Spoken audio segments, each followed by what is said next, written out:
ভোটের আগের রাতে যারা টাকা খাবেন তাদের কাছে অনুরোধ, বাথরুমে গিয়ে 10 গ্রাম পায়খানা খাইয়েন, আর বাজারে গিয়ে হালাল সাবান দিয়ে কুলি করেন। এরপরও যদি দেখেন একটু লজ্জা হয়। আমার লঙ্গিতে গোবর লাগছে, গোবর চিনেননি? গোবর ঢাকার থেকে বিমানে আসে। হ্যাঁ, গোবর পাক না না পাক বলেন? আচ্ছা, লঙ্গিতে গোবর লাগার পরে এখন এটা পাক করতে হলে কি লাগবে বলেন? পানি। অচেনা পথে আসছি, এখন পানি খুঁজতে খুঁজতে খুঁজতে খুঁজতে একজনে মুসাফের ঘাম ছুটে গেছে, পানি পায় না। তো একজনে কয়, তুমি এত মেহনত করো, ঘাম কি? বা লঙ্গিতে গোবর লাগছে তো ভাই, পানি তালাশ করি ধোয়ার জন্য। আরে পানি এত দূরে তালাশ করো কেন? নিজের কাছেও তো পানি আছে,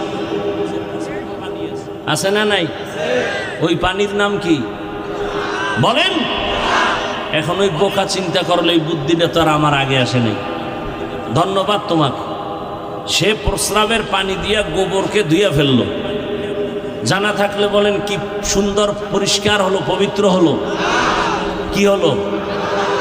নাপাক আরো ছড়াইয়া গেল বলেন? তাহলে গোবরের নাপাক প্রস্রাব দিয়া ধুইলে নাপাক যায় না আরো ছড়ায়?